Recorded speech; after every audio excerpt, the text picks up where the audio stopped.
preparing all the bills and everything. So, and last but not least, my legislative assistant, Nancy Kinsman, for all the work she does to keep the Speaker in check.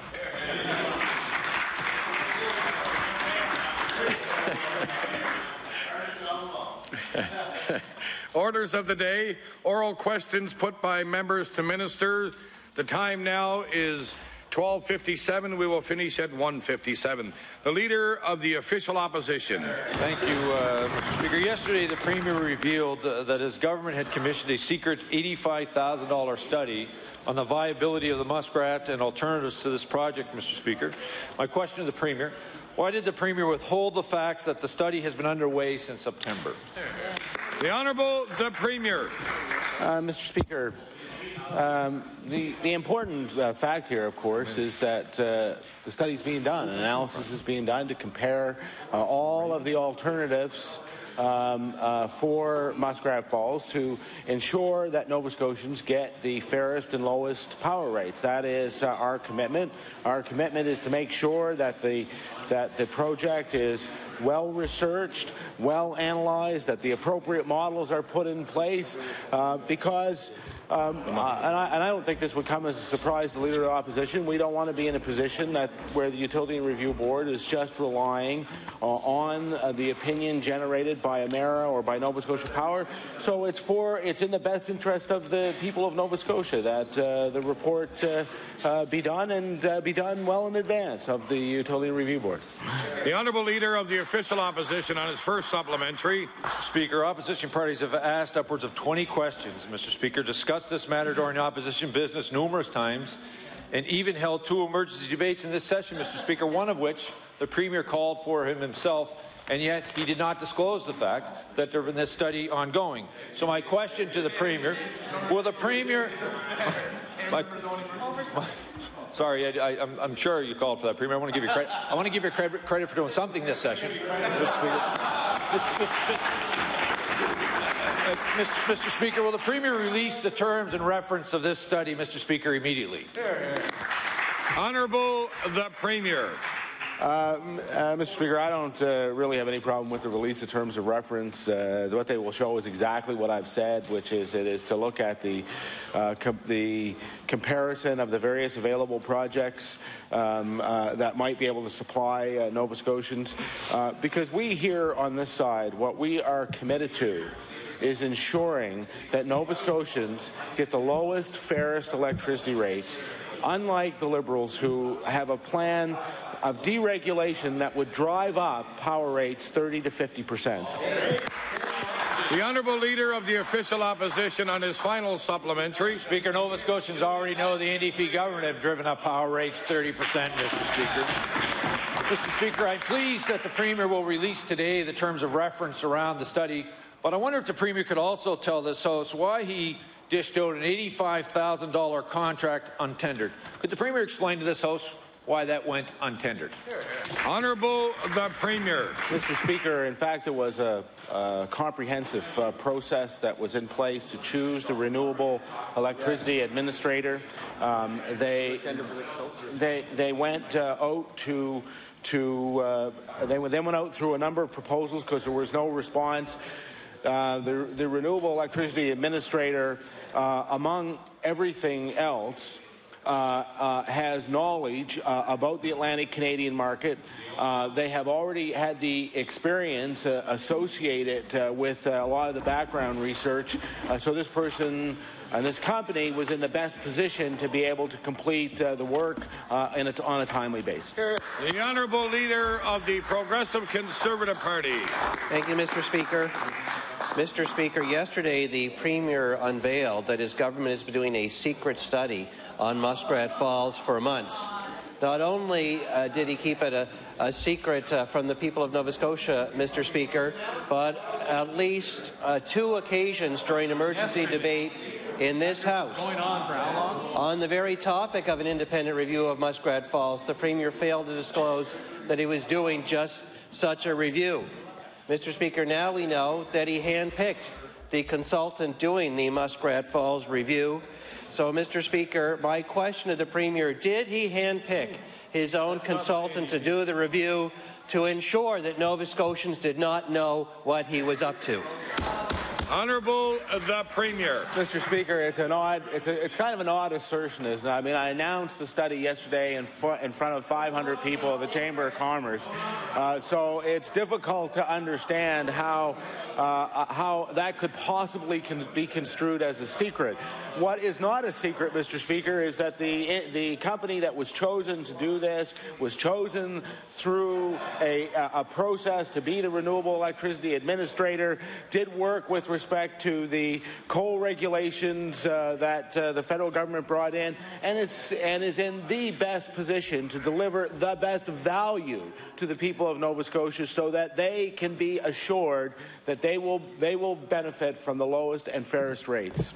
The Honourable Leader of the Progressive Conservative Party on his first supplementary. Mr. Speaker, the Premier is trying to say that this study is independent, but it is far from independent. Mr. Speaker, the province's own renewable energy administrator is actually the one that the Premier has chosen to do a study. Well, Mr. Speaker, a little while ago, the consumer advocate wrote a letter to the Renewable Energy Administrator in which he says, and I quote, "The renewables RFP would unnecessarily increase annual ratepayers' bills by millions of dollars by acquiring far too much renewable energy." And Mr. Speaker, I will table that letter for the benefit of the House. Oh, my question to the Premier, why did he pick as an independent consultant on Muskrat Falls the very renewable energy administrator who is tied so closely to his own unaffordable electricity plan? Honourable the Premier. Mr. Speaker, the Renewable Energy Administrator was designed to impartially determine which projects were best able to meet the needs of Nova Scotians on the renewable energy or the renewable electricity plan. That plan will actually deliver the most stable rates that this province has seen in its history, because it will be part of an integrated energy portfolio that will allow us to keep rates at the lowest possible price for ratepayers. The Honourable Leader of the Progressive Conservative Party on his final supplementary. Mr. Speaker, the people of Nova Scotia who are going to pay the bills for the Premier's expensive plans want a full and open and transparent review of Muskrat Falls compared to all the alternatives. What they don't want is a secret consultant's report handpicked and delivered to a company so closely associated with the Premier's own government. That meets none of the tests of openness and transparency, and so I will ask the Premier, will he now do the right thing and call for a full, open, transparent and independent review of the Muskrat Falls project? The Honourable the Premier. Mr. Speaker, this is a case of the Leader of the Opposition not being, or the Leader of the Conservative Party not being able to take yes for an answer. This is an open, transparent, full review of the Muskrat Falls project that will be released in January so that people have the opportunity to assess it before the Utility and Review Board hearing, Mr. Speaker. And I wonder, now as he says, for some period of time, he's been asking for this kind of analysis. He has a great opinion with respect to the project, but what is it based on? Where is the analysis that the Leader of the Conservative Party has done? What economic model has he used? I think the answer to that question must be a secret. The Honourable Member for Dartmouth East. Thank you, Mr. Speaker. Mr. Speaker, my question is to the Premier. And continuing on with this secret contract, the Premier spent a lot of time saying why Mr. Dalton was chosen. Well, I think we all know why Mr. Dalton was chosen, and it was because the government didn't want somebody truly independent. The draft RFP for the round of renewable energy procurement prepared by Mr. Dalton was heavily criticized by the consumer advocate.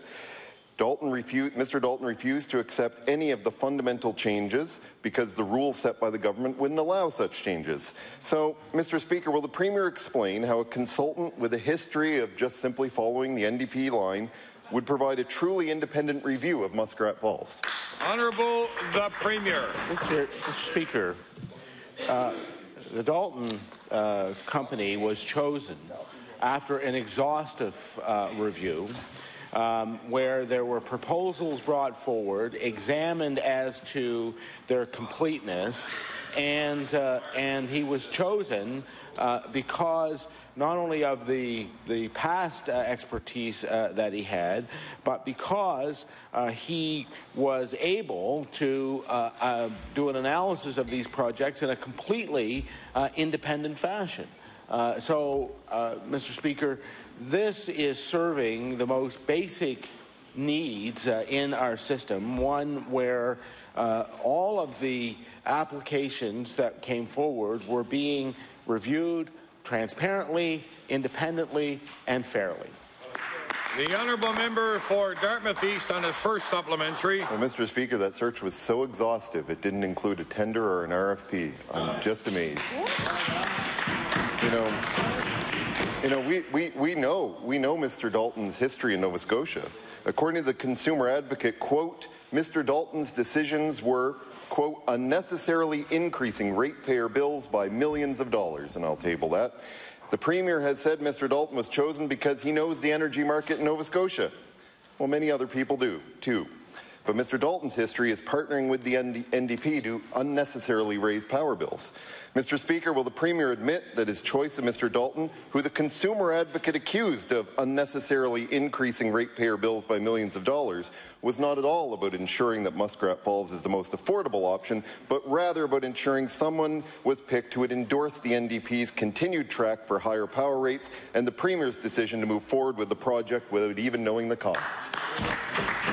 Honourable the Premier. Mr. Speaker, I just want to correct, this is usually the case, but I want to correct again the member for Dartmouth East when there was a tender for the renewable energy administrator. In fact, there was a request for proposals. That's exactly what you said, and he did. Mr. Speaker, and I realize this is a time for debate, but this is question period. If he wants me to answer his question, I'm happy to do that. Necessary to correct that part of what he said. The simple fact of the matter is that the desire of the members on this side is to ensure that we achieve a number of things with respect to energy security and rates, and that is to ensure that the people of Nova Scotia get the lowest, fairest possible rates, that we not be held hostage to any one provider or any one source over the long term, that we have a strategic piece of infrastructure which is going to allow us to be connected to the wider energy grid of the province, and to have a consultant that's going to be able to compare those projects independently and fairly. And that's what we intend to achieve. The honourable member for Dartmouth East on his final supplementary. Mr. Speaker, I understand the Premier has trouble distinguishing between the facts and his talking points, but maybe he should go and read Hansard tomorrow. He'll see that the RFP and tender that I referred to him not doing was for Mr. Dalton's work on this particular study. Mr. Speaker, in August, Mr. Speaker, Mr. Dalton is also good friends with Nova Scotia Power. In fact, in August, Mr. Dalton awarded. Mr. Speaker, in August, Mr. Dalton awarded all 3 independent power purchase projects to 3 wind contracts to companies backed by Nova Scotia Power. Again, it was supposed to be independent, but they all went to Nova Scotia Power. And let's not forget, Nova Scotia Power could only be part of those projects because the NDP changed the regulations to allow them to earn the millions of dollars more profit from ratepayers. So, Mr. Speaker, Why has the Premier handpicked an analyst with close ties to the government and a history of siding with Nova Scotia Power over ratepayers to assess Muskrat Falls? Honourable the Premier. Well, Mr. Speaker, you know, the fundamental misinformation that's put forward by the member for Dartmouth East doesn't really do any credit to the debate. The simple fact of the matter is that what we want for the people of Nova Scotia is the lowest and fairest rates. He now characterizes, you know, this is consistent with what the Liberals do on everything. When they don't have an answer for something because they haven't done any analysis and don't have any of their own, what do? They attack credible business people, just as they did with IBM and Projects, and now they're attacking the independent analysis by the Dalton Company. The honourable member for Bedford Birch Cove. Thank you, Mr. Speaker. Domestic violence is everyone's business. Today of all days, this province needs to address this issue, not just from the top down, but with the grassroots community organizations that actually make recommendations and offer perspectives based on their work with thousands of women and children impacted by violence in this province. The Domestic Violence Action Plan Coordinating Committee does not include any community members. Actions are taken to address the plan's recommendations without the input of community organizations. My question is for the Minister for the Status of Women. Why is it that the Domestic Violence Action Plan appears to be none of community's business now? The Honourable Minister responsible for the status of women. Thank you, Mr. Speaker. I think most members of the House realize that the community was very involved and engaged in developing the Domestic Violence Action Plan. Many recommendations came forward from the joint committee. It was jointly chaired by a community member, and I believe it was the head of the Office for the Advisory Council for the Status of Women at that time. There were many recommendations in there that required action, research, policy changes, better coordination within government. That is the cross-departmental committee that is now working under the leadership of senior staff from the Department of Justice and the Department of Labour and Advanced Education through the Status of Women Advisory Council Office. On an annual basis, we are pleased to report back on our progress. As part of that internal plan, we are strengthening our relationships with community groups and working more collaboratively together. And certainly the feedback we're getting from organizations across this province and other service providers is that the relationship is working extremely well, and we are making progress working together. Thank you. The honourable member for Bedford Birch Cove on her first supplementary. Thank you, Mr. Speaker. That's actually not what we're hearing. It was the voice of community that ensured that the neighbours, friends and family line would be answered by people trained to deal with domestic abuse. Organizations doing this work have not seen an increase in funding to provide this service. Community groups are dealing with the effects of violence against women every day, yet they have not received any increase in funding from this government to do this new work. My question, will the minister invest in the Domestic Violence Action Plan and see to it that these groups are funded to do this important work? The Honourable Minister responsible for the status of women. Thank you, Mr. Speaker. Government, community groups, businesses, we're all challenged in these current times to live within our means. And while we've raised domestic violence and violence against women as a priority across community and government, we have to make sure that our budgets are focused on meeting those priorities. I believe in our first year of office, we did make a significant additional contribution to the transition houses across Nova Scotia, who I believe are the lead organization for that particular helpline, and we continue to work very well with them. Believe me, if we had more money available from the taxpayers of the province, certainly domestic violence and violence against women would continue to be a high priority. But we have to work in a very balanced way. We are funding most of the organizations, either through various departments, well, actually through various departments. And those organizations are our frontline service providers. They regularly report back on their progress. We're all in a state of transition in terms of making sure we allocate our resources to those priorities. And we take every opportunity possible to thank and congratulate and show our appreciation to those community organizations for a job well done. Thank you. The Honourable Leader of the Progressive Conservative Party. Thank you, Mr. Speaker.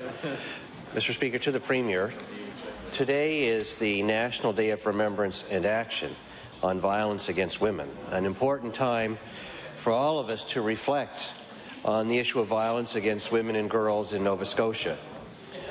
Mr. Speaker, the Intimate Partner Tracking Project does track cases of violence against women and girls, but it does not actually provide for the tracking of the offenders of violence. And so my question to the Premier, will he now empower judges to put GPS tracking devices on violent offenders in order to protect the victims of domestic violence? The Honourable the Premier. Mr. Speaker, I would refer that question to the Minister of Justice. The Honourable Minister of Justice. Thank you very much, Mr. Speaker, and I want to thank the member for that question. It's kind of ironic on this day that the only recommendation that the Conservative leader would have is to put a bracelet on it. The courts have the authority, they have the ability to make those decisions, and there's been nothing cut from that program to be there. I guess we could say it maybe every day we could give them that message, and every day they don't receive it. I don't understand what we need to do differently to communicate that, but the courts have the expertise, and I want to say that's different. One thing that's significantly different from this caucus and that side of the House is that we believe in the judges and their decision-making. We believe in the police officers and their operations, and we believe in the probation services and corrections. That's something different than what they hold. The Honourable Leader of the Progressive Conservative Party on his first supplementary. Mr. Speaker, I want to remind the government that today is the National Day of Remembrance and Action on Violence Against Women, and I can assure the Minister that we will ask this question every day over and over again until he gets serious about taking all the steps necessary, taking all the actions that can be taken to protect women and girls from domestic violence, including tracking the offenders. Mr. Speaker, the other day, the member for Inverness told this House the story about a young woman in Truro who had been brutally assaulted by her partner, and reported in the Truro Daily News, which I'll table, that she was disappointed and felt unsafe when he was released on bail with no electronic monitoring device to keep her safe from him.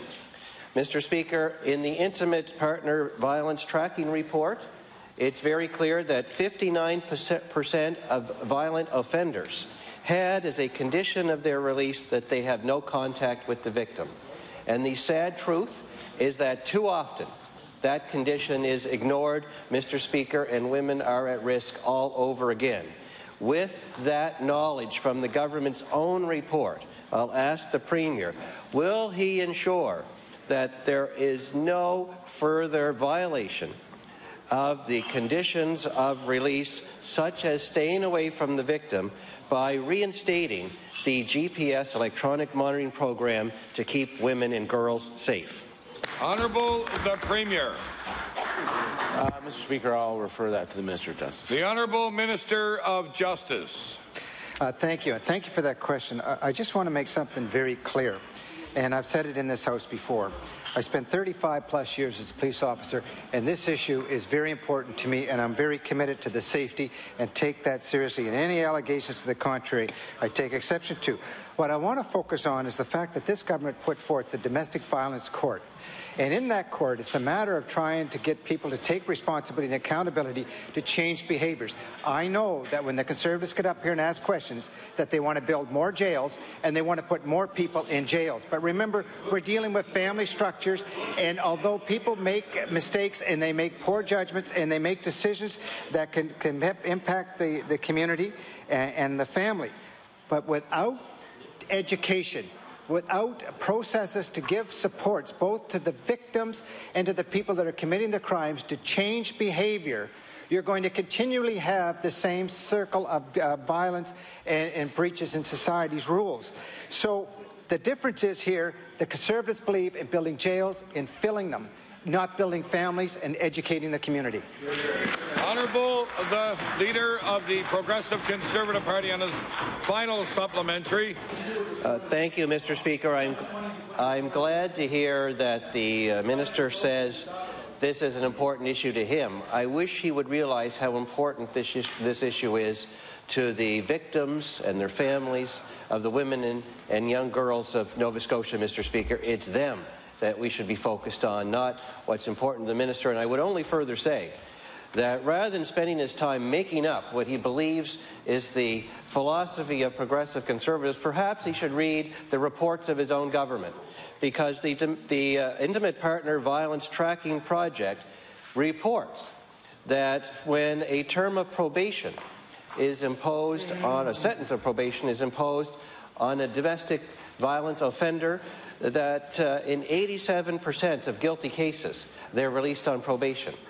So, Mr. Speaker, will the Minister now, in light of his own report, where 87% of offenders are released on probation, agree to reinstitute the GPS tracking program for people who are violent, who are offenders, who are convicted, who are out on probation, to ensure that they cannot reoffend and that our women and children, victims of domestic violence, are kept safe?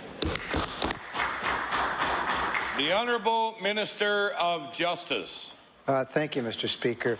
And it is all about the community, about the victim, and ensuring that they're safe. That's what my job is, and I take that seriously, and I'm committed to that. I want to just reiterate my points that the courts have the full authority and ability to assign the issue on bracelets. And I know that the Conservatives are locked mentally in that process, and they can only see that that is one way of making it.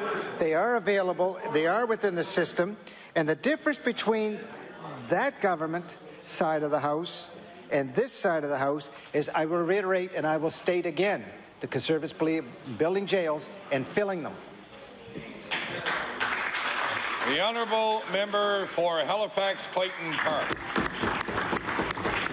Mr. Speaker, the intent of the Victim Services Surcharge, which is a fee that's added to provincial fines, was to ensure that victims of crime, including victims of domestic abuse, could access counselling and other support services. Instead, revenue collected through these charges is being directed to general revenue. My question is for the Minister of Justice. Will the Minister please tell members of this House why these monies are not being used for direct services for victims as they were intended?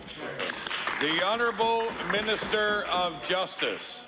Thank you. And thank you for the member. I know that for the last couple of years, she's had a passionate view on this issue and has been exploring it for some time. And I know that we had it in estimates. And I know that I've spoken to her a number of times. In fact, I've made it an opportunity for our staff to meet with her and discuss those issues. There is money, sufficient money is going into those programs. Where there are gaps, we will address those issues. But I'm not aware of where people are not, their needs are not being specifically met. And in fact, I had the conversation with her before, if my memory serves me correctly, and suggested if she identifies such situations that we would look into them. The Honourable Member for Halifax Clayton Park on her first supplementary. Thank you, Mr. Speaker. This government is not using the surcharge to directly support victims. Worse still, the government has capped the amount of help a person can access through victim services.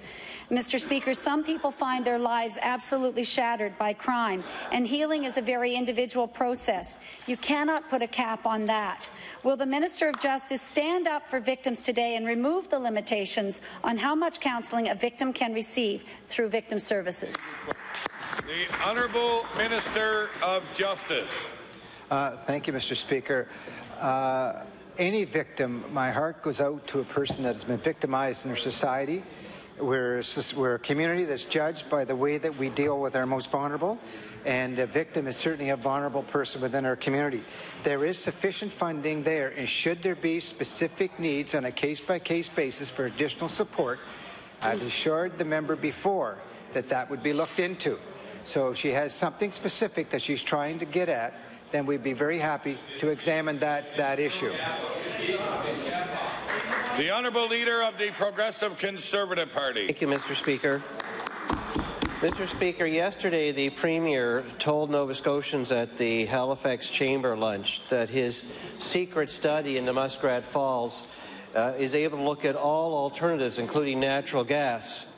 I only wish that were true, Mr. Speaker, because the truth is that his study is looking at a review of alternatives, including gas and wind. The key word being "and," that they must look at gas and wind in combination and not just gas alone as a cheaper and cleaner alternative. So will the Premier set the record straight about the terms of his secret study and assure Nova Scotians that it will include all alternatives, gas and wind, and also the use of more natural gas in its own right? Honourable the Premier. Mr. Speaker, what I will confirm for the Leader of the Conservative Party is that any alternative would also have to meet the terms of the federally mandated greenhouse gas reduction regulations. So if an alternative could not meet those, then they could not be considered. The Honourable Leader of the Progressive Conservative Party on his first supplementary. Mr. Speaker, since we're looking for a full and complete review of all the options, I'm not sure if that was a yes or no, that this secret study can look at gas or not, even though Nova Scotians know gas is far cleaner than coal and it's also much cheaper around the world. Mr. Speaker, during the emergency debate on Muskrat Falls on Tuesday, the member for Halifax Atlantic said, and I quote from Hansard, "I am very, very pleased to hear that we're able to have such firm predictions as 2% to 3% increases in electricity prices because it is such a predictable thing, and I will table that for the benefit of the House." Well, Mr. Speaker, the whole point is that families cannot afford further increases year after year of 2 to 3% in their electricity prices as the Premier's government seems determined to charge them. So my question to the Premier is, will he ensure that his secret study is truly allowed to look at all options available to Nova Scotians, including natural gas? Honourable the Premier. Mr. Speaker, I've already said that it will look at natural gas. Mr. Speaker, in fact, as natural gas has been lower in price, we've actually seen the utility use more and more of it. Next year, they expect that it will be about 25% of the load. Mr. Speaker, but one of the things I pointed out the other day is that natural gas as a fossil fuel is subject to very rapid escalations, and although we see on the world market a very low rate, in Nova Scotia last week it was at $14 an MMBTU, a very, very high rate. So this is the problem. You don't want to have your consumers locked into these wildly vacillating prices. You want to be able to ramp up or ramp down the usage within an energy portfolio in order to be assured that you have a stable rate, therefore delivering the lowest, fairest rate. What the Leader of the Conservative Party doesn't seem to understand is that the system that they put in place has now delivered a system that is delivering the very increases that he is seeing. What we want to do is stop that. The Honourable Member for Digby Annapolis.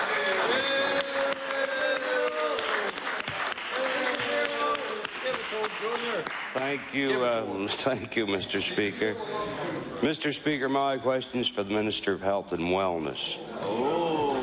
Mr. Speaker, in December 2009, government produced a report recommending that a satellite dialysis unit at Digby be given high priority consideration. And I'll table that, Mr. Speaker. Thank you, member. Today, the dialysis machine sits idle, and residents of Digby still travel the longest distance in the province for this life-saving treatment. The need hasn't changed, Mr. Speaker, and the government report is now 3 years old. Could the minister please tell the residents of Digby why, after 3 years, they still don't have a dialysis unit at the Digby General Hospital? The Honourable Minister of Health and Wellness. Thank you, Mr. Speaker. We know that patients who have to gain access to dialysis services often have the burden of time-consuming of travel to receive that care, Mr. Speaker. That's why we asked for consultation to try to figure out what the true picture looked like in the province when it comes to those individuals, those Nova Scotians gaining access to dialysis services. No question, we have limited finances. We are dealing over the last 3 years of a financial mess that the former Conservative government left us in. But saying that, we continue to invest in dialysis. We know that we need to try to reduce the burden placed on Nova Scotians, especially with travel time when it comes to dialysis. But we recently made some announcements as we move forward to ensure that Nova Scotians have access and timely access to dialysis, Mr. Speaker. And we're going to continue to do that as we move forward to hopefully lessen that burden on Nova Scotians, Mr. Speaker. Thank you. The Honourable Member for Digby-Annapolis. Mr. Speaker, on April the 4th, 2012, the Deputy Minister of Health, while appearing before the Public Accounts Committee, stated, and I quote, "We have individuals in Digby who have to travel further. If we had the money to move a dialysis center, we would go to Digby first, because of the greater distance they have to travel than any other individual in this province." And I'll table those quotes, Mr. Speaker.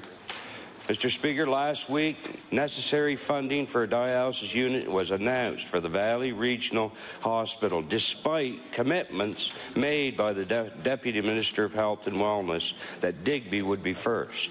So my question, when can the residents of Digby expect the satellite dialysis unit to open at the Digby General Hospital? The Honourable Minister of Health and Wellness. Thank you, Mr. Speaker. As I said, no question, finances of the province play a role in how we address services, especially in healthcare here in our province. But knowing that, as we make investments, as the investments that we just made and future investments, we'll continue to look at areas of the province. That's why we recently made the announcement in the investment in Kentville, because we looked at the region of the province on if we only had a limited amount of finances to provide additional services to the dialysis, what area and what community would it have the most impact on Nova Scotians? And placing it in Kentville has the most impact on the number of people that we can address and hopefully improve the services. We know in Digby, in other areas, there are hard-to-reach individuals who are seeking services through dialysis. That's why we've invested over $1 million to renovate dialysis units across the province, but also the expansion of home therapies, Mr. Speaker, an area that not many Nova Scotians take advantage of. I know it's an area that it's difficult for someone to make the decision to have home dialysis, but we're encouraging Nova Scotians that it's an option for them to reduce the opportunity for their length of travel to seek dialysis services. The Honourable Member for Argyll. Thank you very much, Mr. Speaker. My question through you is the Minister of Community Services. Lehave Manor is a non-profit organization that enhances the quality of life for adults who are especially challenged. The Manor provides wonderful residential care and supportive community living to teach life, independence, and social skills to adults with individual challenges while transitioning these skills for everyday living and lifelong learning. Recently, the Canadian Auto Workers Union has successfully organized employees at the Lehave Manor in Bridgewater. Mr. Speaker, one key in organizing this was the CAW was using the NDP's harmful first contract arbitration law. The imposition of a first contract could drastically affect the quality of life for residents and see the services they've come to expect and depend on disappear. The unintended consequences of bad NDP legislation. So my question, Mr. Speaker, to the Minister, which side is the Minister on?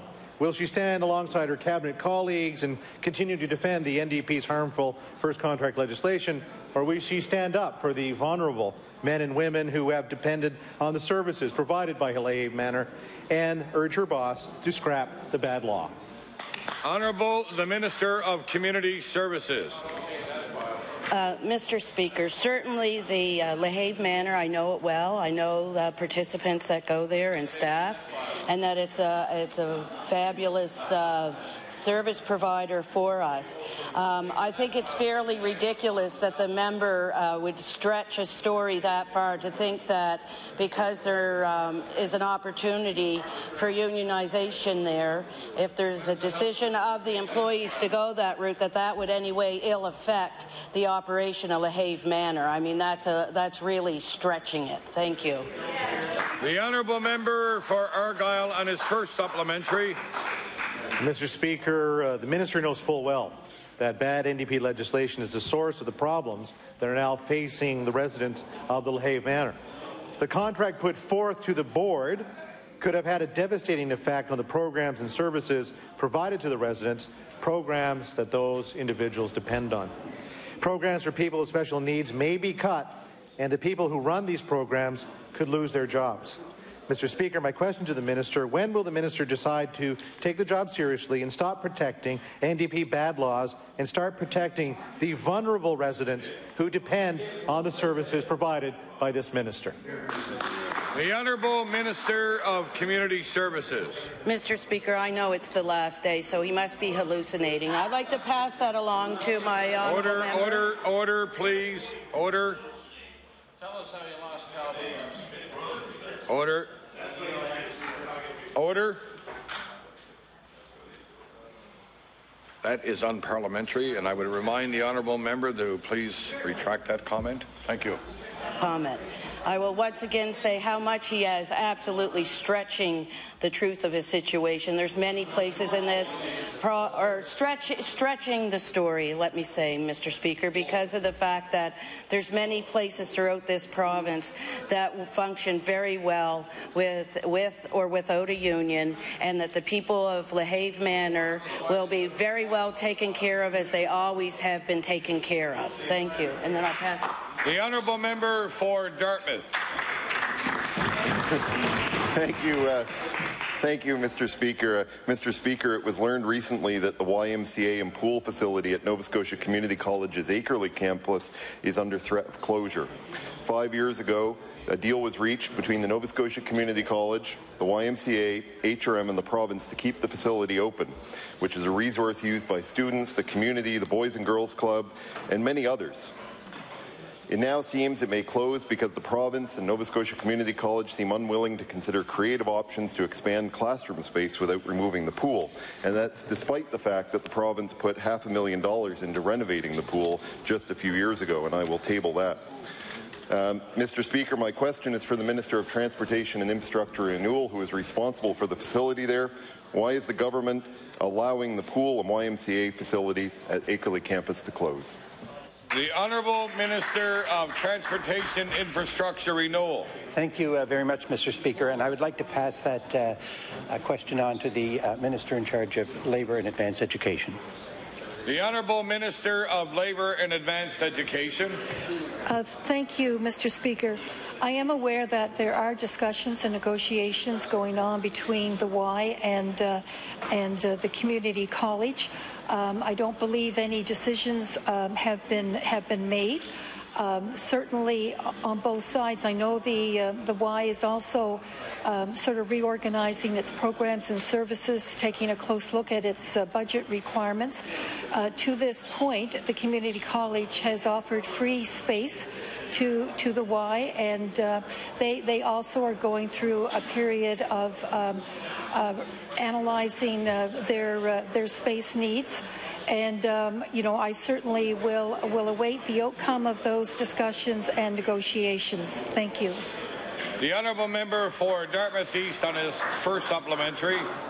Well, Mr. Speaker, I appreciate the minister's comments, but in discussing this with the Y and HRM representatives, in fact, the NSCC has been unwilling to talk to them about this, and Y is now advising clients in the community that the pool will be, and their facility will be closing. The minister's right.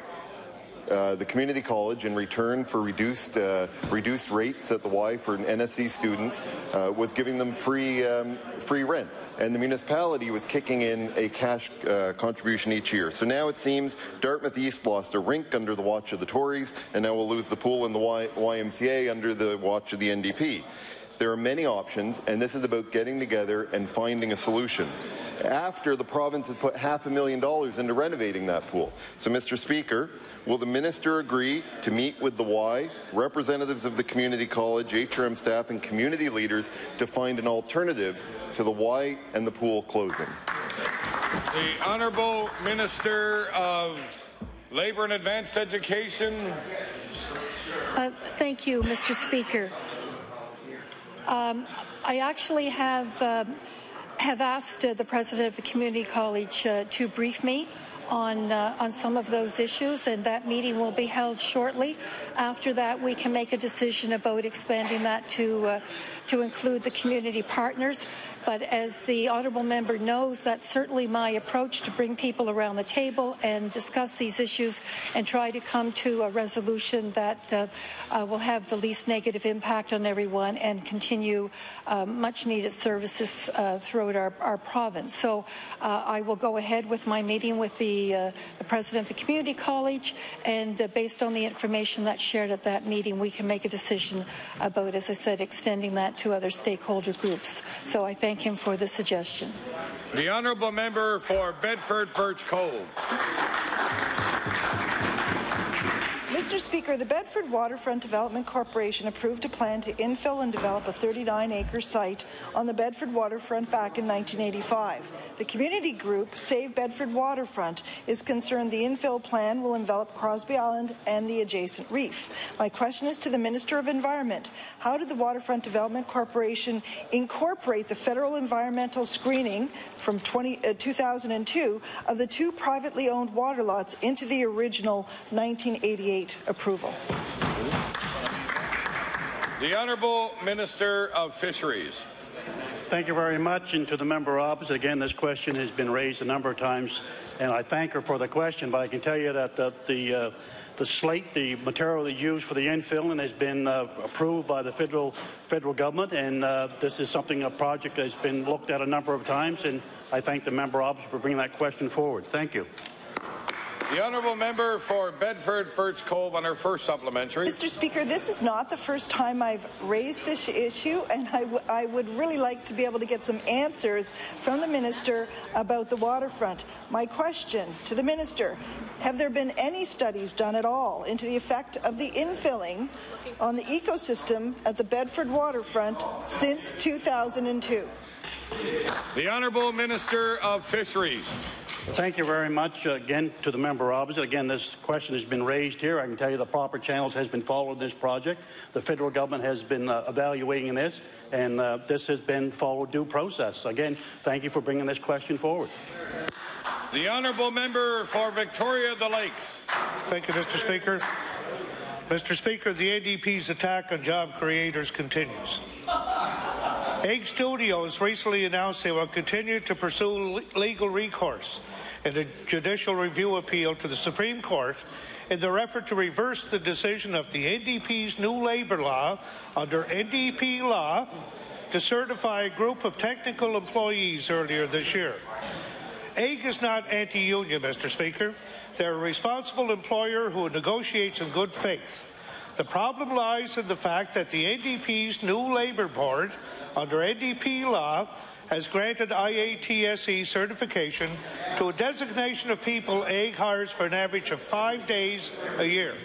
These individuals, according to Egg President Sarah Thomas, and I quote, have virtually no ongoing connection to our company. What's more, the majority of these workers were not even given an opportunity to vote on whether to unionize. So, Mr. Speaker, my question through you to the Minister of Labour and Advanced Education is, when will the Minister admit that our heavy-handed NDP government has dramatically tipped the scales against job creators and commit to changing the law to eliminate this ridiculous type of outcome? The Honourable Minister of Labour and Advanced Education. Thank you, Mr. Speaker. I just want to remind the honourable member that our legislation consolidated the Labour Board. Most of those appointments, quite frankly, were made by previous governments. And I also want to remind everyone in this chamber that men and women across this country have a constitutional right to collective bargaining. So the Labour Board followed its normal procedure around determining which employees were eligible to vote on the application. And the Labour Board's decision, as he's referenced, is being appealed. And because that matter is before the courts, I cannot comment further. Thank you. The Honourable Member for Victoria the Lakes on his first supplementary. Mr. Speaker, normally most workplaces, all employees within a certain job classification are eligible to vote on unionization. They must be present on the date of the certification application and the date of the vote. In the case of Egg Studios, this did not happen. The NDP's new Labour Board made an exception and found that 11 technical workers engaged on one particular day were eligible to vote. More to the point, only 5 of them voted. There you go. There's simply no way of determining whether a majority of these workers even wanted to unionize. Egg CEO Mike Hackey put it best when he said, and I quote, Mr. Speaker, if the Labour Board is going to permit these kinds of occasional workers to unionize, there needs to be a fair process to determine whether the majority of workers actually want to unionize, which has always been one of the most important principles in trade union law. And I'll table that, Mr. Speaker. So, Mr. Speaker, my question through you to the Minister, when will the Minister bring change to the NDP's overbearing laws and take the necessary steps to ensure a fair process is put in place to determine whether the majority of employees who actually work for any given employer want to unionize? The Honourable Minister of Labour and Advanced Education. Thank you, Mr. Speaker. I have full confidence. Mr. Speaker, I have full confidence in the members of the Labour Board who ruled on that decision. They are people with a lot of experience and knowledge, and I'm not going to double guess their decision. As I said earlier, it is before the courts, and I think it would be inappropriate to discuss this any further on the floor of this House. Thank you. The Honourable Member for Kings West. Well, thank you, Mr. Speaker. It sounds like there's a lot of people willing to answer questions today.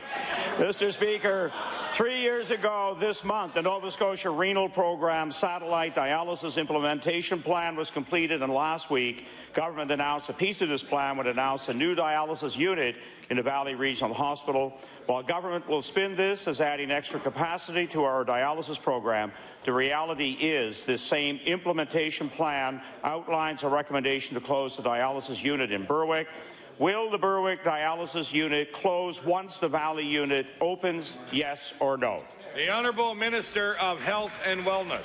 Thank you, Mr. Speaker. I'm very proud to be part of a government that recognizes the importance to delivering services, especially dialysis services to Nova Scotians, Mr. Speaker. That's why we're investing in dialysis service across the province, so that Nova Scotians have better access to dialysis no matter where they live, Mr. Speaker. That's why we're investing in ensuring that people have options when it comes to home dialysis, Mr. Speaker. We're going to continue to move forward to ensure that Nova Scotians have access to the services they need, and especially the important services of dialysis.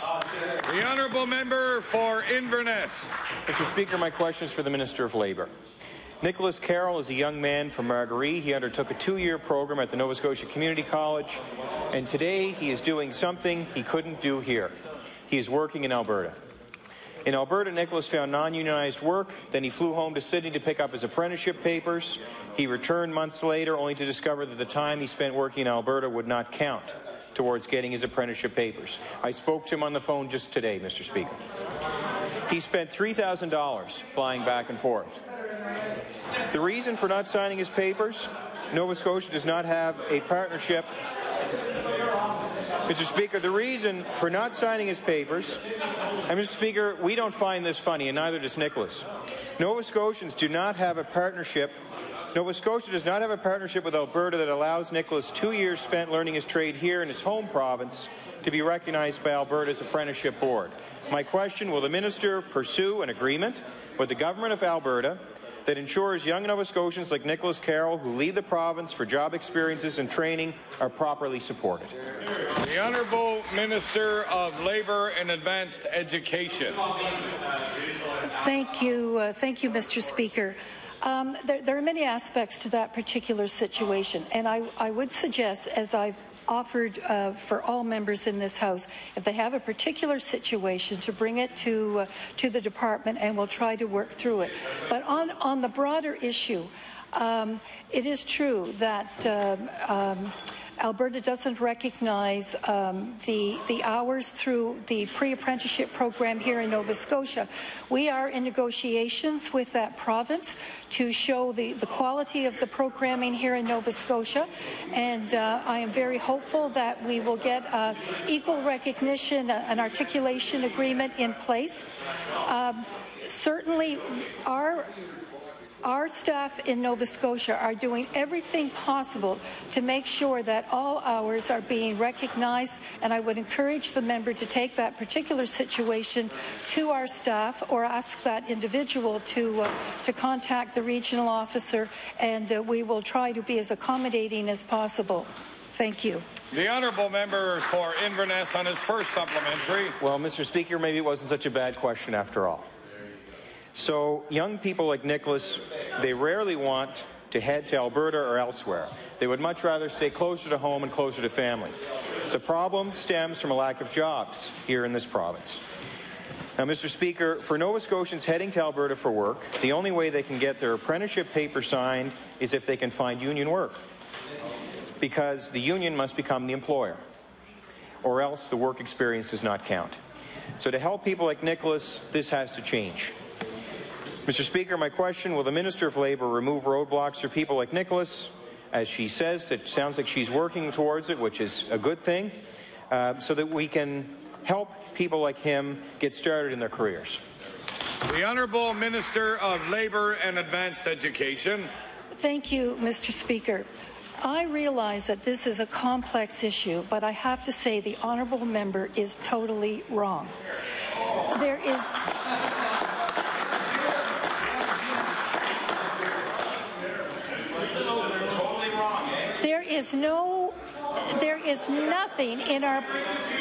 nothing in our policy and guidelines that suggests that an apprentice from Nova Scotia must work in a unionized job in Alberta. There is absolutely nothing to do with that. I think he's getting confused, Mr. Speaker, with the fact that you can stay registered in Nova Scotia if you have an employer in Nova Scotia who also works as an employer in Alberta. In some cases, some of the unions have taken on that extra role of monitoring apprentices in Alberta who are from Nova Scotia. And we certainly encourage businesses who have a national profile and work across this province to take on that responsibility. One thing we will not do is send apprentices to Alberta without being monitoring either by a national employer or union, or not being monitored by the Alberta government. That is not a safe situation. It doesn't ensure that they get the oversight they need to continue in their career. Thank you. The honourable member for Dartmouth East. Mr. Speaker, my question is for the Minister of Natural Resources.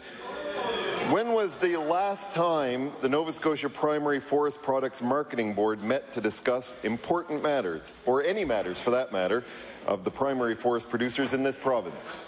The Honourable Minister of Natural Resources. Well, thank you, Mr. Speaker. Certainly the Primary Forest Marketing Board is an important component in our forestry system here in Nova Scotia. And they conduct important business on behalf of the province. I have met with the Primary Forest Marketing Board on a number of occasions, and I know they're continuing to meet on their own, certainly without my input. But I will undertake for the member the actual date that they last met, but I don't have that at the tip of my fingers. But certainly forestry is an important component in our province, and I know they fill a role in not only in determining the marketing of forestry pulpwood marketing board, but a whole lot of other issues. So I appreciate the opportunity to talk about the Primary Forest Marketing Board. Thanks, the honourable member for Dartmouth East.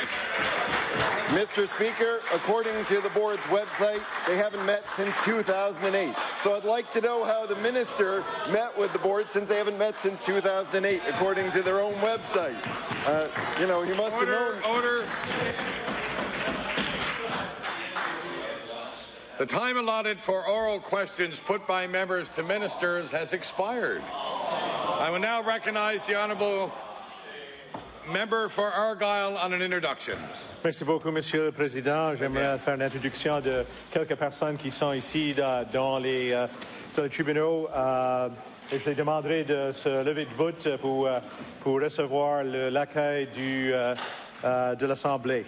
Monsieur Justin Murray, président de la FAN, Madame Marie-Claude Rioux, directrice générale de la FAN, Solange Beauregard, directrice générale du regroupement des aînés de Nouvelle-Écosse, Nathalie Aucoin, directrice générale de la Fédération acadienne des parents, Céleste Godin, Société nationale de l'Acadie, Micheline Gélina, Fédération des femmes, Clyde de Villers, directeur général